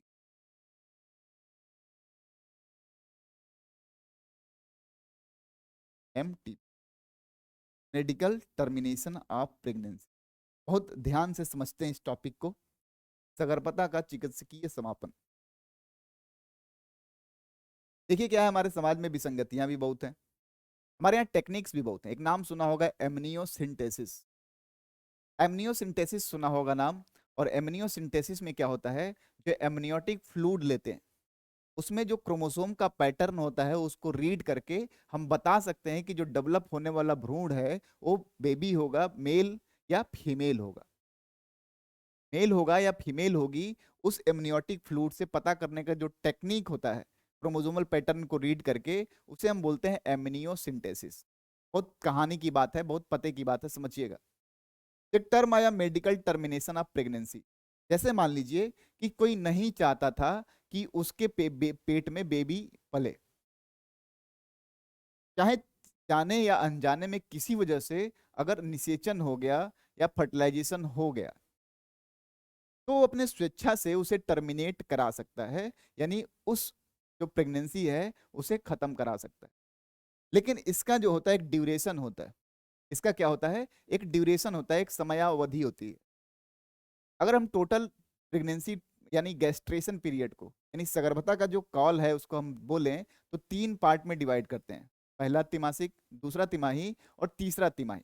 लगभग 9 महीने में हमारे यहाँ भ्रूण पूरी तरह से डेवलप हो जाता है। तो लगभग 9 महीने की बात करें तो हम 3 हिस्सों में बांट लेते हैं। तो जो मेडिकल टर्मिनेशन ऑफ प्रेगनेंसी या चिकित्सकीय समापन होता है गर्भता का, उसे 3 हिस्सों में जब बांटते हैं तो इसके लिए सबसे बेस्ट जो टाइम पीरियड होता है फर्स्ट ट्राइमेस्टर, यानी पहला तिमाही जो होता है वही सबसे बेस्ट होता है। अगर दूसरे तिमाही में इसे परफॉर्म करेंगे हम किसी तरह से भी करेंगे तो क्या होगा, हो सकता हो कि बेबी को अदर या तो मदर को कोई ना कोई समस्या प्रोड्यूस करे। ये तो हो गई कि एमटीपी हम कब परफॉर्म कर सकते हैं। तो द बेस्ट जो टाइम होता है एमटीपी परफॉर्म करने का वो फर्स्ट तिमाही होता है। लेकिन अभी हम कहानी बता रहे थे एमनियोसिंथेसिस की। एमनियोसिंथेसिस में हम बता रहे थे कि एमनियोसिंथेसिस एक ऐसा तरीका है जिसमें हम एमनियोटिक फ्लूइड लेके और उसके क्रोमोसोमल पैटर्न को रीड करके बता सकते हैं कि मेल बेबी डेवलप हो रहा है या फीमेल भ्रूण में। तो हमारे समाज में बहुत सारी विसंगतियां आज भी हैं। इसी वजह से आप देखते भी होंगे कि जो मेल और फीमेल का सेक्स रेशियो है वो कहीं ना कहीं गिरता जा रहा है। फीमेल की जनसंख्या धीरे धीरे कम हो रही है, बहुत सारे स्टेट में तो बहुत सोचने वाली दशा हो गई है। सबसे ज्यादा अगर देखें तो हरियाणा, इस तरह के क्षेत्रों में देखें तो सामाजिक विसंगतियों की वजह से, बेसिक सी बात है कि हमारी गलत सोच की वजह से कि मेल है फीमेल है, ए होगा वो होगा, तो कुछ लोग क्या करते हैं एमनियोसिंथेसिस परफॉर्म करके, और जब उन्हें पता चलता है कि जो भ्रूण डेवलप हो रहा है वो फीमेल बेबी है, तो मेडिकल टर्मिनेशन ऑफ प्रेगनेंसी को प्रीफर करते हैं। तो एक तरफ से हम बात करें तो एक तो एक्सीडेंटली अगर अनजाने में किसी से गलती हो गई और अनजाने की गलती को सही करने के लिए वो medical termination of pregnancy perform कर रहा है, दैट्स गुड। चलो वो तो सही है कि भैया ठीक है, कल को भिखारी पैदा हो इससे बेहतर है कि कम से कम आज पैदा ही ना हो, हमने वो तरीके इस्तेमाल कर लिए।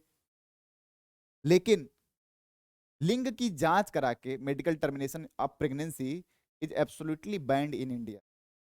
कि एमनियोटिक फ्लूइड, एक तो लिंग की जांच करना, क्योंकि बहुत जगह पैथोलॉजी पे आप जा रहे होगे तो लिखा रहता होगा यहाँ भ्रूण लिंग की जांच कानून अपराध है, ऐसा लिखा रहता है, भ्रूण लिंग की जांच नहीं की जाती है, तमाम बातें लिखी रहती हैं वहाँ। लेकिन अभी भी हमारे सोसाइटी में ऐसे मिथक है कि male is better than female, पुरुष अच्छा होता है तो पुरुष बेबी के डेवलपमेंट को क्या करते हैं हम प्रमोट करते हैं। अगर हमें पता चलता है कि नहीं यार बेटी होने वाली है, तो क्या होता है मेडिकल टर्मिनेशन ऑफ प्रेगनेंसी का सहारा लेते हैं। But that is absolutely ban in India in case of amniocentesis. Amniocentesis के केस में इसे टोटल बैन किया गया और एमनियोसिंथेसिस को भी बैन किया गया। तो मेडिकल टर्मिनेशन ऑफ प्रेगनेंसी का भी एक रास्ता है कि अगर एक्सीडेंटली बाय द वे हमने क्या किया, हम तमाम चीज़ों का इस्तेमाल किया, हम नेचुरल तरीके का इस्तेमाल किए, तो अब हम लड़ने तो जाएंगे नहीं खुदा से कि भैया हमने पीरियाडिक एब्सेंटिज्म किया था लेकिन आपने तो फर्टिलाइजेशन करा दिया। चलो हमसे गलती हो गई तो हम क्या कर सकते हैं, टर्मिनेट कर सकते हैं, दैट्स गुड। लेकिन अगर हम भ्रूण की जांच करा के कर रहे हैं टर्मिनेट, दैट्स नॉट गुड, ये अच्छा नहीं हो।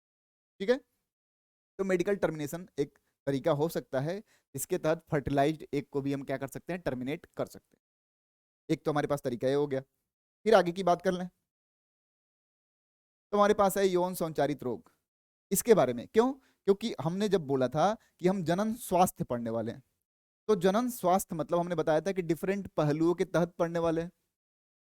भैया रिप्रोडक्शन कर ही रहे हो, सेक्सुअल कंडीशन में हो ही सही, लेकिन पता चले कोई बीमारी मिल गई, इसकी भी जानकारी तो चाहिए ना आपको। कैसे बचें, कैसे होता है, कम से कम इसका नॉलेज तो चाहिए, क्योंकि बहुत सारी बीमारियां ऐसी होती हैं जो ड्यूरिंग सेक्स ट्रांसफर हो सकती है एक पार्टनर से दूसरे पार्टनर में। लाइक एग्जांपल अगर हम लें तो एग्जांपल में सुजाक गोनोरिया, निसीरिया गोनोरिया इसका कॉजिंग ऑर्गेनिज्म होता है। हर्पीस, हर्पीस सिंप्लेक्स इसका कॉजिंग ऑर्गेनिज्म होता है।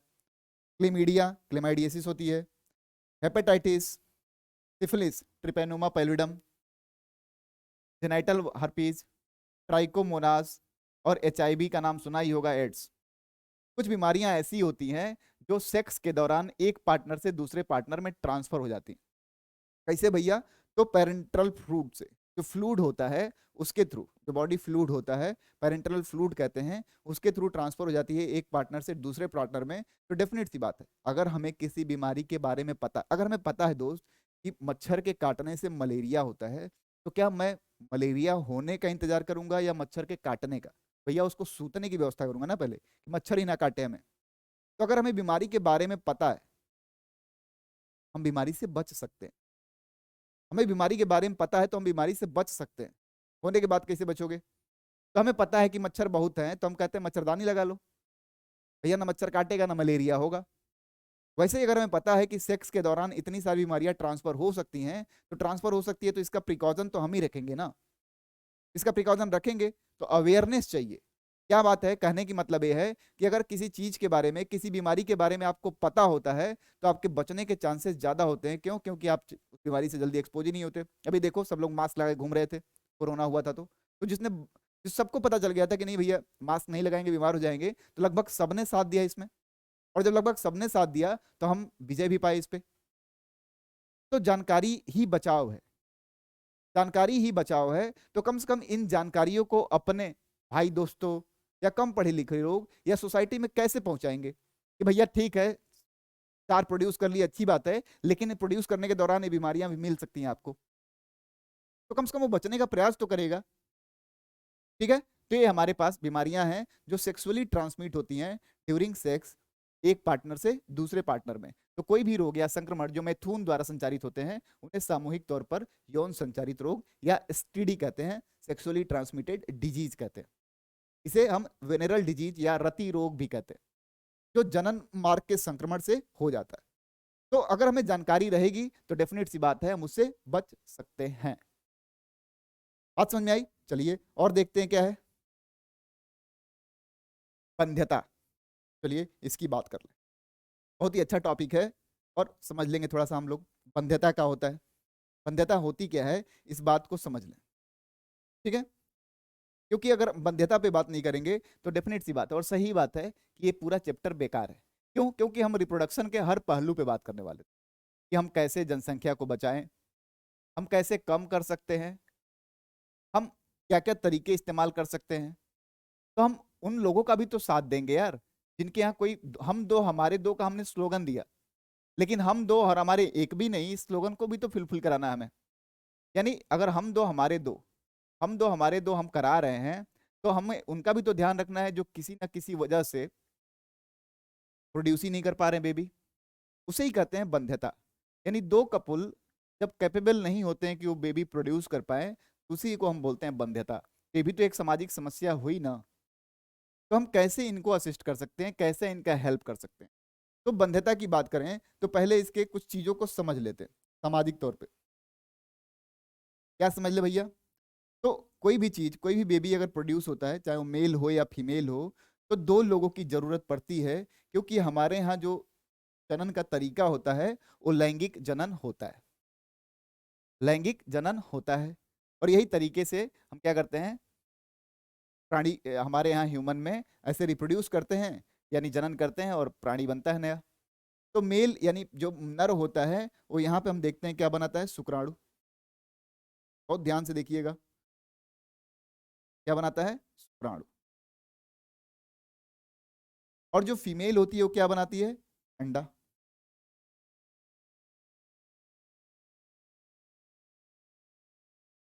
एक बनाता है शुक्राणु और दूसरा बनाता है अंडा। और जब शुक्राणु अंडे से फ्यूज होता है तो बनता है क्या, युग्मनज, यानी जाइगोट। और बाद में यही भ्रूण बनता है। बाद में यही क्या बनता है, भ्रूण बनता है।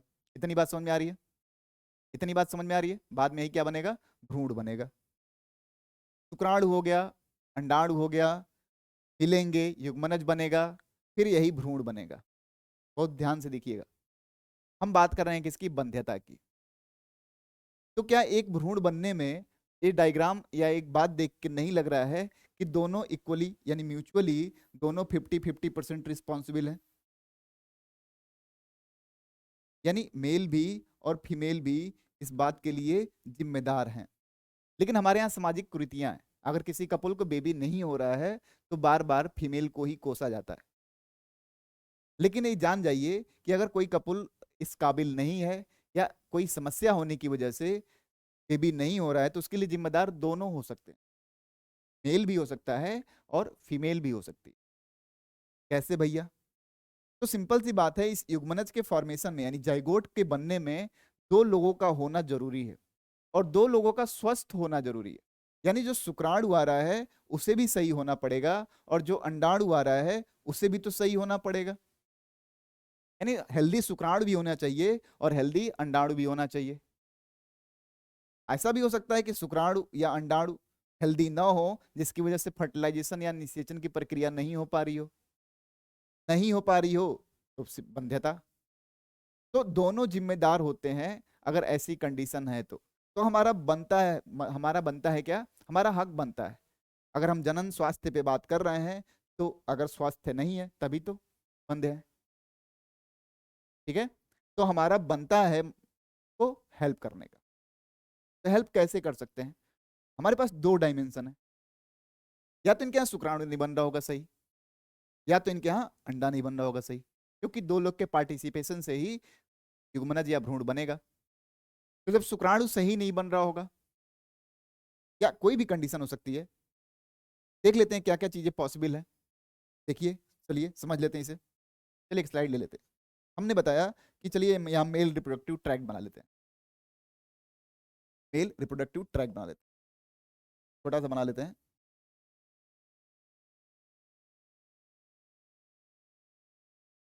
छोटा सा बना लेते हैं, बहुत ध्यान से देखिएगा।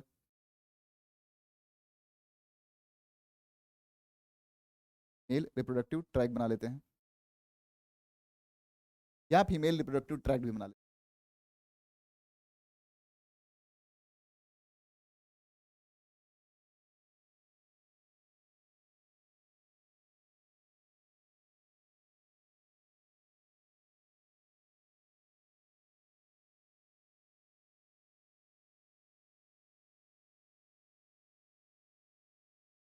ऐसे हमने बना लिया फीमेल और मेल रिप्रोडक्टिव ट्रैक।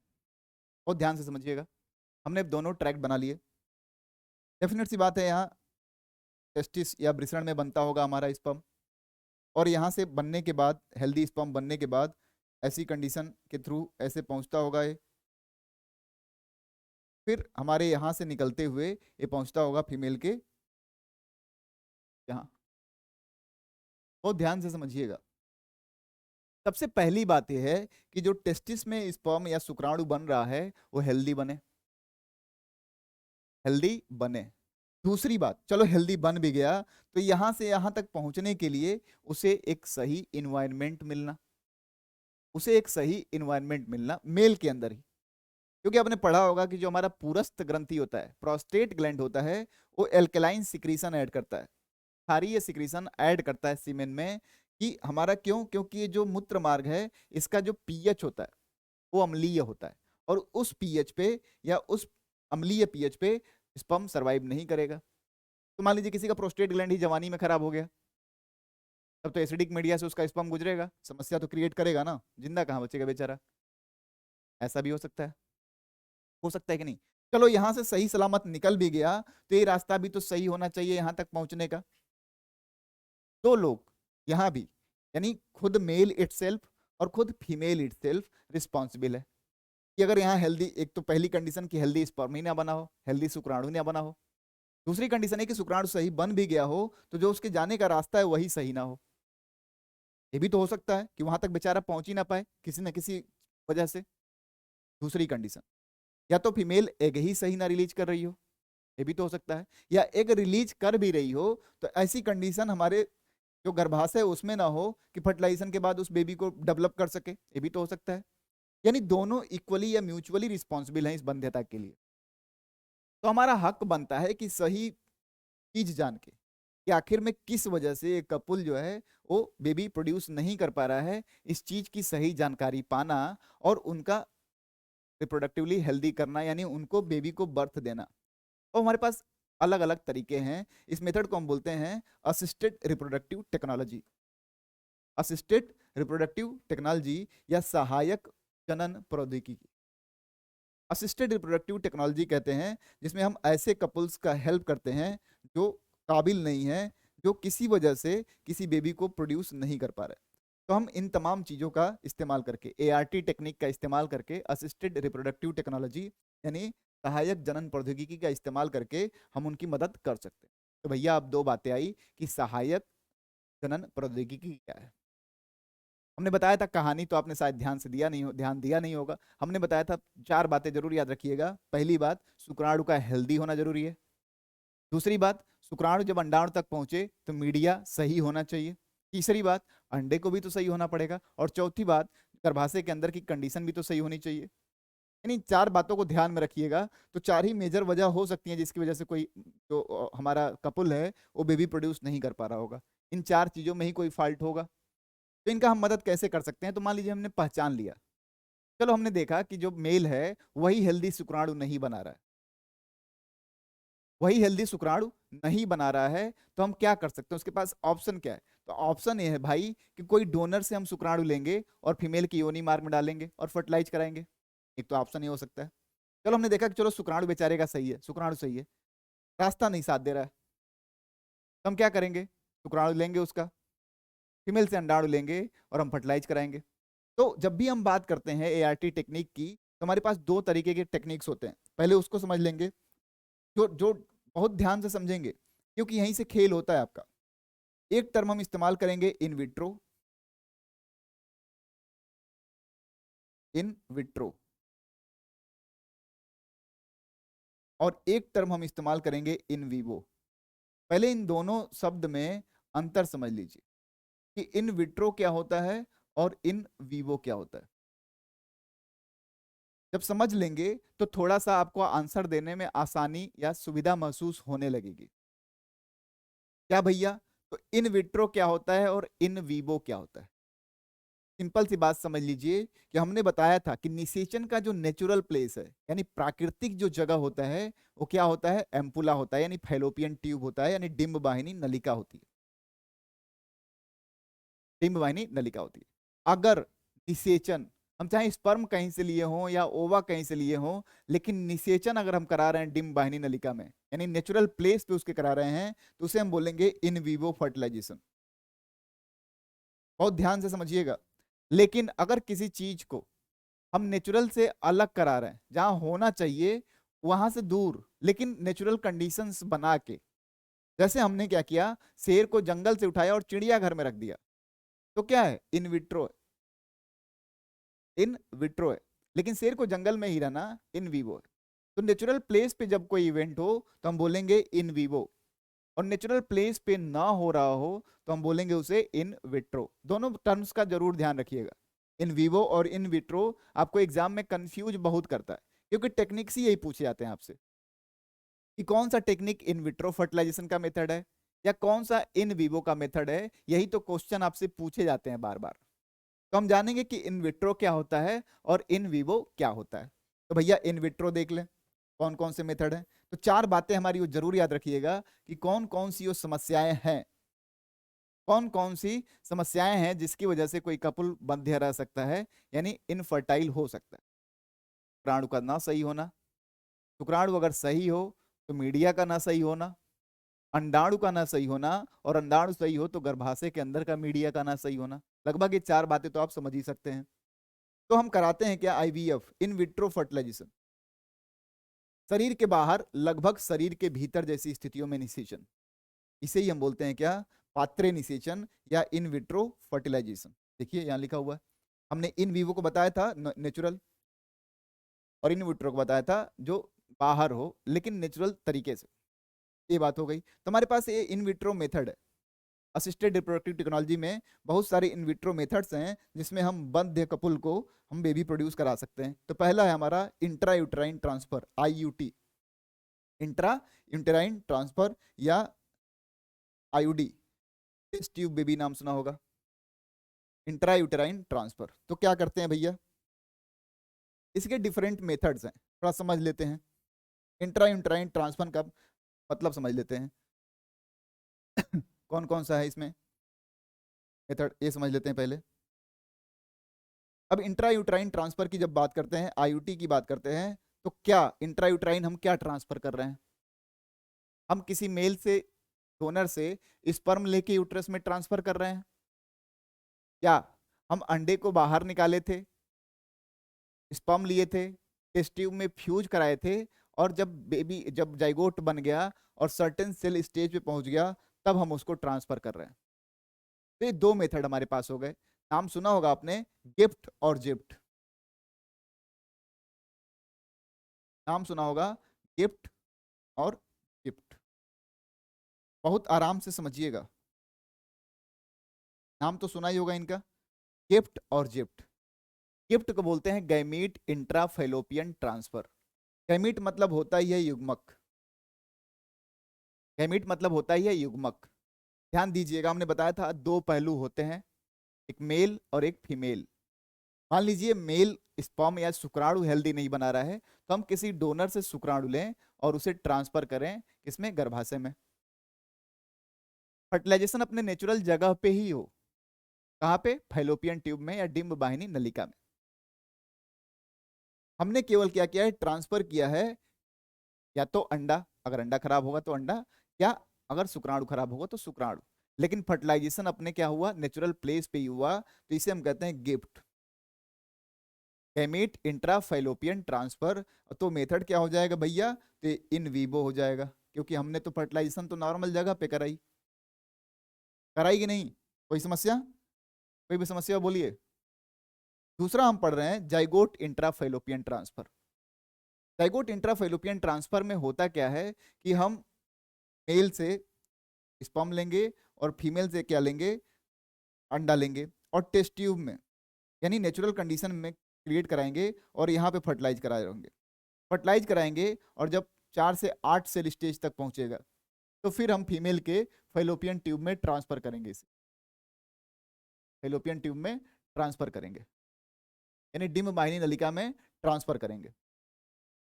तो देखिए ना, फर्टिलाइजेशन नेचुरल जगह पे हुआ, यानी निषेचन नेचुरल जगह पे हुआ अपने, नहीं, इसीलिए इसको हम बोलते हैं in vitro fertilization, in vitro, या इसी को हम बोलते हैं टेस्ट ट्यूब बेबी। क्या बोलते हैं, टेस्ट ट्यूब बेबी। क्यों, क्योंकि हमने क्या किया था, फर्टिलाइजेशन का जो इवेंट है वो टेस्ट ट्यूब में कराया था। एक तो हमारे पास तरीका ये हो सकता है, या तो गैमीट का इंट्राफेलोपियन ट्रांसफर करें हम, या जाइगोट का इंट्राफेलोपियन ट्रांसफर करके हम बंध्यता से दूर हो सकते हैं। समझ में आया, यस या नो। तो इन विट्रो और इन वीवो का जरूर ध्यान रखिएगा दोस्त, इन विट्रो का और इन वीवो का जरूर ध्यान रखिएगा। फैलोपियन नलिका स्थानांतरण वही बताया हमने, गिफ्ट या जिफ्ट कर सकते हैं, टेस्ट ट्यूब बेबी उसका तरीका था जाइगोट का। कोशिकीय शुक्राणु निक्षेपण, आईसीएसआई, इंट्रासाइटोप्लाज्मिक स्पर्म इजेक्शन, ये इन विट्रो फर्टिलाइजेशन का मेथड है। इसमें करते क्या है हम लोग, जैसे फीमेल से हमने अंडा लिया, फीमेल से क्या लिया हमने, अंडा लिया, एग लिया, और हमने क्या किया, गाइडेड, अब शुक्राणु उसमें टेस्ट ट्यूब में हमने गाइडेड कंडीशन में शुक्राणु इसमें इंसर्ट कराया बाई इंजेक्टिंग मेथड। तो यहाँ पे जो कोशिकीय शुक्राणु निक्षेपण मिथि है यानी इंट्रासाइटोप्लाज्मिक स्पर्म इजेक्शन, तो बहुत ही गाइडेड मेथड से हम अंडा लेते हैं और अंडे में सिरिंज के थ्रू या गाइडेड टेक्निक से हम स्पर्म को अंदर डालते हैं।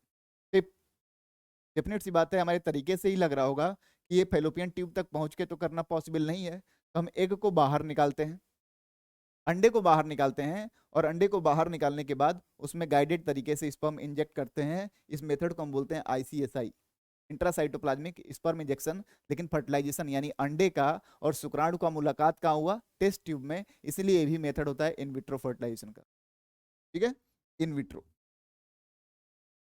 तो जरूर ध्यान रखिएगा जब भी आप बंध्यता के बारे में पढ़ें तो इन विट्रो और इन विवो टर्म पे जरूर ध्यान दीजिएगा।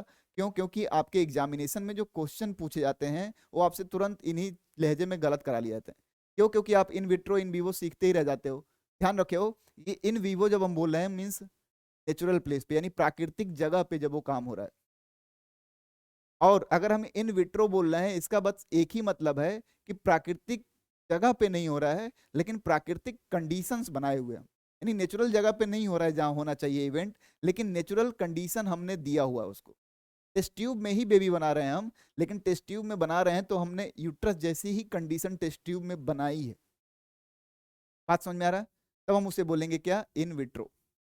चलिए अब देखें तो इसमें बहुत सारे सवालात हैं, क्योंकि जो टॉपिक्स हम कवर करने वाले थे, टॉपिक कौन कौन सा कवर करने वाले थे, हमने बताया था कि जनसंख्या के बारे में पढ़ेंगे, जनसंख्या विस्फोट से क्या हो सकता है, जनसंख्या कंट्रोल करने के हमारे पास मेथड क्या क्या हैं, कौन कौन से मेजर्स हैं जिसके थ्रू हम जनसंख्या को, पॉपुलेशन को कंट्रोल कर सकते हैं।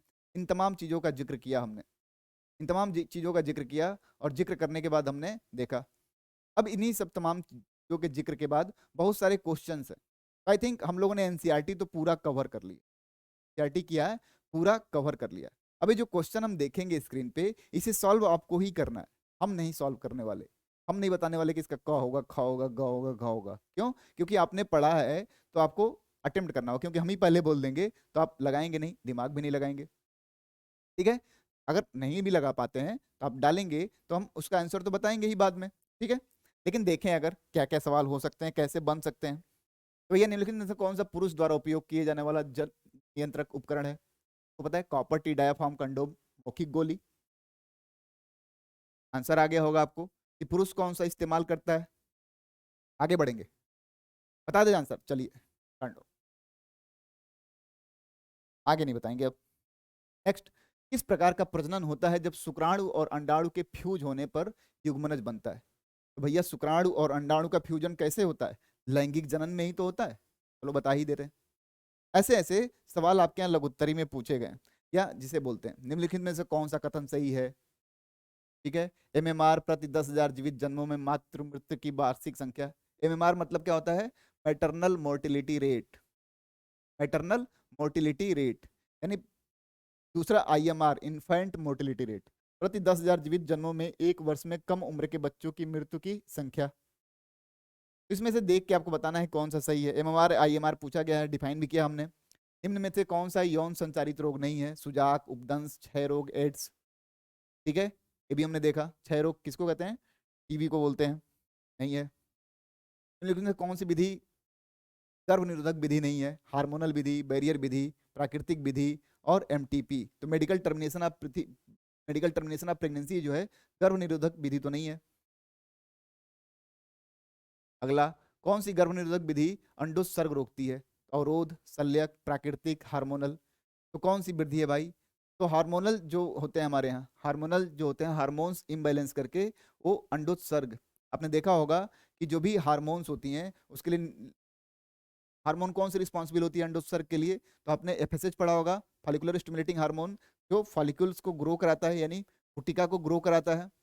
और एलएच ल्यूटिनाइजिंग हार्मोन जो होता है वो अंडोत्सर्ग के लिए रिस्पॉन्सिबल होता है। तो हम ऐसा हार्मोनल इम्बैलेंस क्रिएट करते हैं कि एक ही ना रिलीज हो, और एक ही नहीं रिलीज होगा तो हम अपना चीज गोल अचीव कर लेंगे। तो हार्मोनल।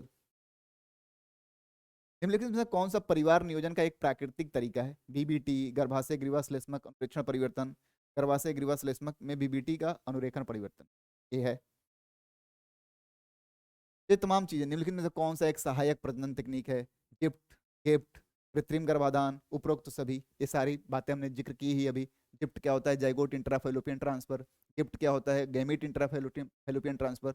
आर्टिफिशियल इंसेमिनेशन, हम इंसेमिनेट भी कर सकते हैं। आर्टिफिशियल इंसेमिनेशन में क्या करते हैं, सीमेन लेते हैं मेल का या डोनर से, या पुरुष हेल्दी हो उसी से, और फीमेल में हम इंसर्ट करते हैं उसके योनि मार्ग के थ्रू, गर्भाशय में भेजते हैं उसको, तो उसे हम आर्टिफिशियल इंसेमिनेशन या कृत्रिम गर्भाधान कहते हैं। ठीक है, ये इस तरह के उद्भेदन तकनीक का अनुमेय उपयोग निम्न के लिए है। उद्भेदन हमने पढ़ा ही था, बेसोक्टोमी, ट्यूबेक्टोमी के फॉर्म में। बेसोक्टोमी हमने परफॉर्म किया था किसमें, मेल में, पुरुष में, और ट्यूबेक्टोमी परफॉर्म किया था किसमें, मादा में। फिर हम देखें तो कौन सी कोशिकाएं एक आदमी में वृषण हार्मोन एंड्रोजन का संश्लेषण तथा श्रावण करती हैं, तो भैया आपको पता ही होगा, लेडिंग कोशिकाएं।